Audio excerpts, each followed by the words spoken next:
Libra, may isang taong tahimik na naghihintay sa iyo. Libra, sandali lang. Huwag mong skip ang video na ito. Dahil minsan, ang mga mensaheng biglang lumalabas sa harap natin ay hindi lang basta pagkakataon.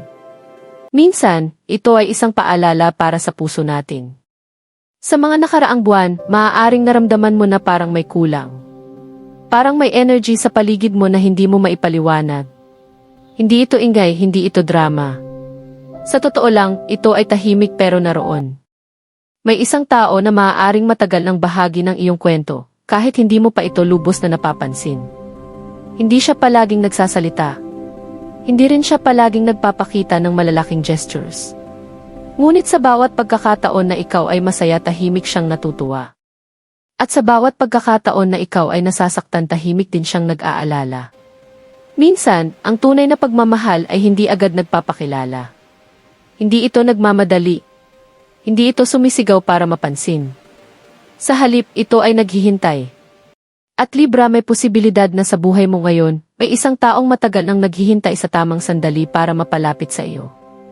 Hindi para guluhin ang mundo mo. Hindi para baguhin kung sino ka. Kundi para makasama ka sa isang kwentong maaaring hindi mo pa inaasahan. Kaya kung ikaw ay Libra o mailibra sa iyong puso, manatili ka hanggang dulo ng video na ito. Dahil sa mga susunod na minuto, pag-uusapan natin kung bakit may mga taong pinipiling maghintay ng tahimik at kung paano minsan, ang pinakatahimik na presensya ang siyang may pinakamalalim na damdamin. At baka habang pinapakinggan mo ito, may isang mukha ang biglang pumasok sa isip mo. Kung mangyari iyon, baka hindi iyon aksidente. Libra, may isang bagay tungkol sa pag-ibig na madalas nating nakakalimutan. Hindi lahat ng damdamin ay ipinapakita ng malakas. Hindi lahat ng taong nagmamahal ay agad nagsasalita. May mga taong pinipili ang katahimikan. Hindi dahil wala silang nararamdaman, kundi dahil para sa kanila, ang pagmamahal ay hindi isang bagay na kailangang ipilit o ipakita agad.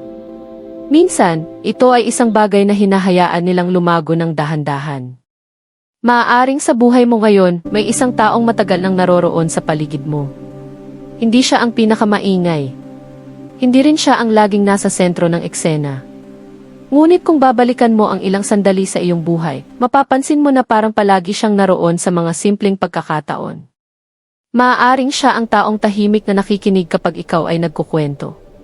Siya ang taong hindi kailangang magpakitang gilas para mapansin mo.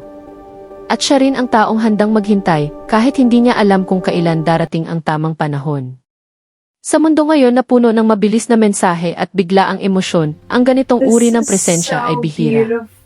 Ang isang taong marunong maghintay ay kadalasang isang taong may malalim na paggalang sa damdamin ng iba.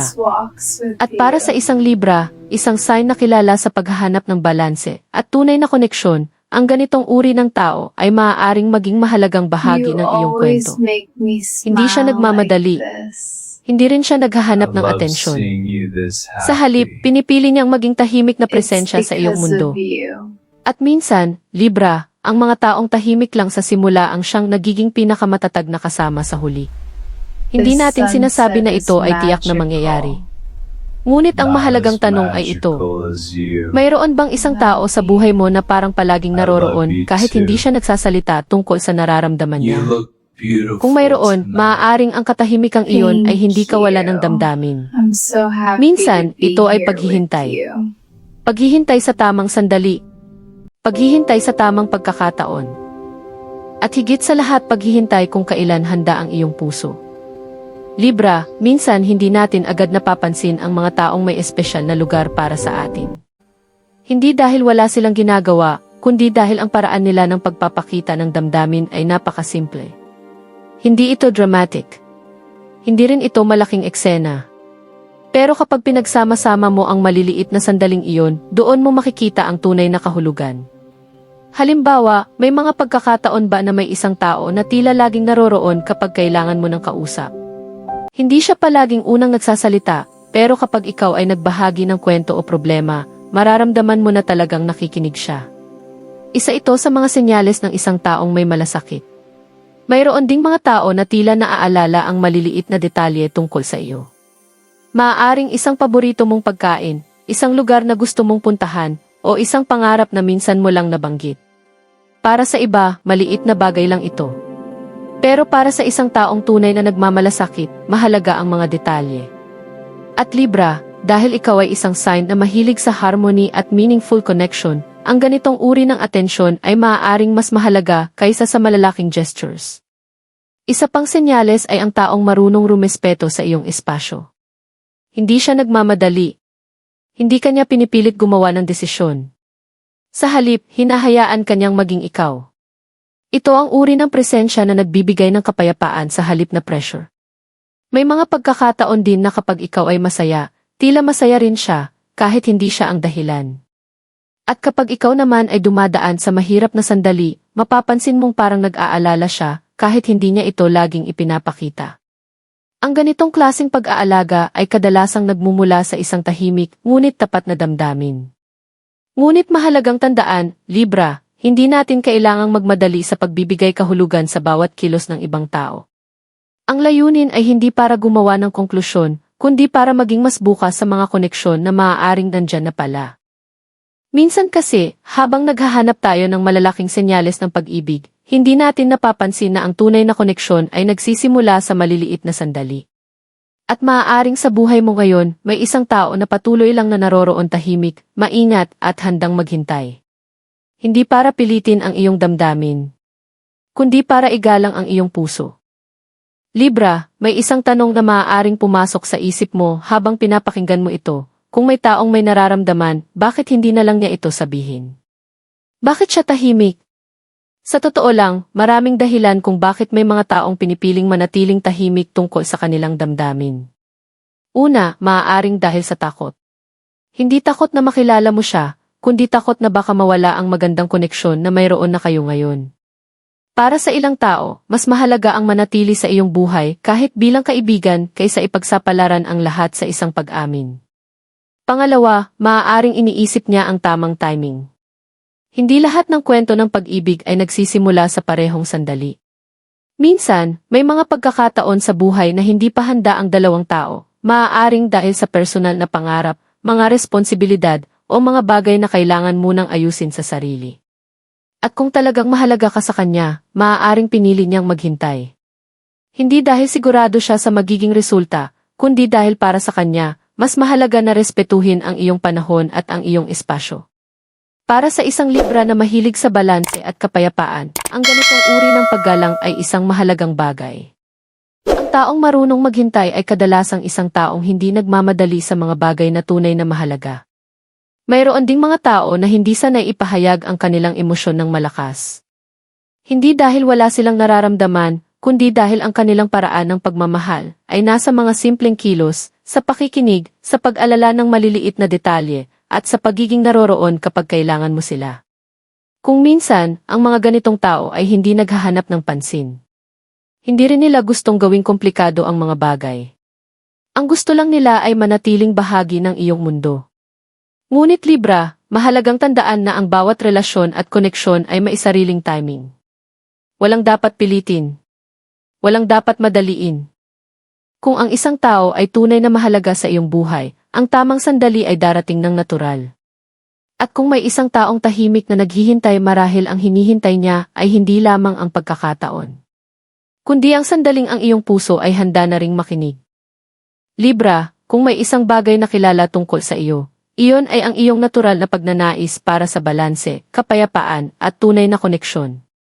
Hindi kayong tipo na basta-basta lang pumapasok sa isang relasyon ng walang iniisip.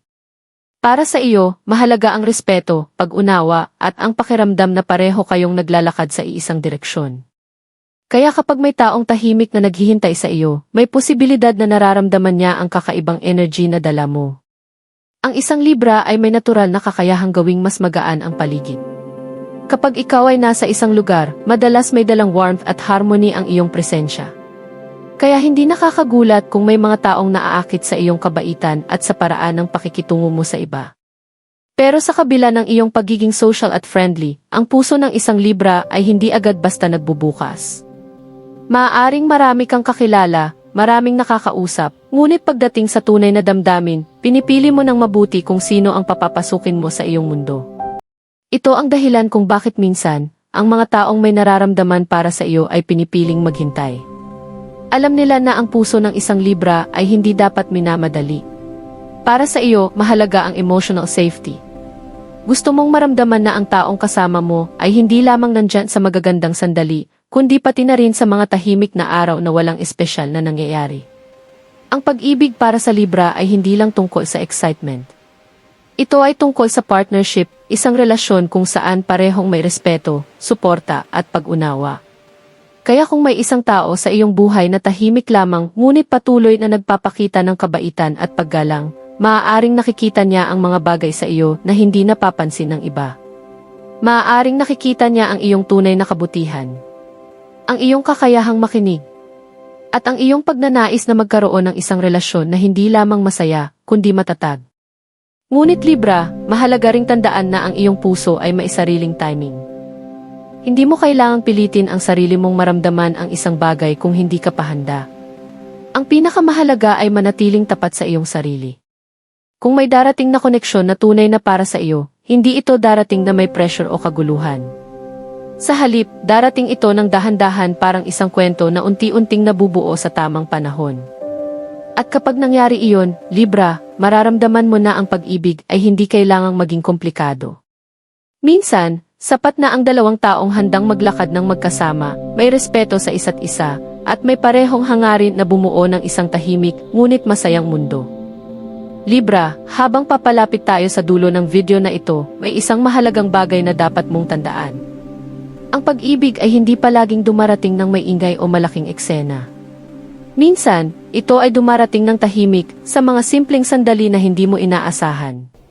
Kung may isang taong tahimik na naghihintay sa iyong buhay ngayon, maaaring hindi pa malinaw ang lahat ng bagay.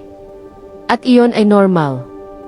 Hindi lahat ng kwento ay kailangang magkaroon agad ng sagot. Ang mahalaga ay manatiling bukas ang iyong puso sa mga koneksyon na dumarating sa iyong buhay. Minsan kasi, habang abala tayo sa paghahanap ng perpektong relasyon, hindi natin napapansin na ang tunay na koneksyon ay naroon na pala, sa isang taong hindi nagmamadali, hindi nagpipilit, at handang igalang ang iyong mga desisyon. Para sa isang Libra, ang kapayapaan sa relasyon ay napakahalaga. Ayaw mo ng drama o kaguluhan. Mas gusto mo ang isang koneksyon na nagbibigay ng balanse at katahimikan sa iyong mundo. At iyon din ang dahilan kung bakit ang tamang tao para sa iyo ay kadalasang isang taong marunong rumespeto sa iyong ritmo. Kung may taong naghihintay, maaaring ginagawa niya ito dahil nakikita niya ang halaga mo. Hindi dahil inaasahan niyang may kapalit agad, kundi dahil naniniwala siya na ang mga tunay na koneksyon ay hindi kailangang madaliin. Ngunit Libra, tandaan mo rin ito, ang pinakamahalagang relasyon na dapat mong alagaan ay ang relasyon mo sa iyong sarili. Kapag ikaw ay masaya, kapag ikaw ay payapa sa iyong sariling mundo, doon mas madaling makilala ang mga koneksyon na tunay na nagbibigay ng positibong energy sa iyong buhay. Kaya kung may isang taong tahimik na naghihintay, huwag mo itong tingnan bilang pressure. Sa halip, tingnan mo ito bilang isang paalala na may mga taong handang pahalagahan ang iyong presensya sa kanilang buhay. At kung darating ang araw na ang landas ninyo ay tunay na magtagpo, mangyayari ito ng natural, walang pilitan, walang pagmamadali. Dahil ang mga kwentong nagsisimula sa respeto, pag-unawa at pasensya ay kadalasang nagiging mga kwentong tumatagal. At ngayon, Libra, isang tanong lang ang iiwan ko sa iyo. Mayroon bang isang tao sa iyong buhay na tila tahimik lang ngunit palaging naroroon? Kung mayroon, maaaring ang presensyang iyon ay hindi aksidente. Minsan, ang mga taong tahimik lang sa simula ang siyang nagiging pinakamahalagang bahagi ng ating kwento. At kung naramdaman mo na parang may mensahe ang video na ito para sa iyo, maaari mong ibahagi ang iyong nararamdaman sa comments. Dahil sa bawat kwento na ibinabahagi ninyo, mas lalo nating naunawaan kung gaano kaganda at kakaiba ang bawat paglalakbay ng puso.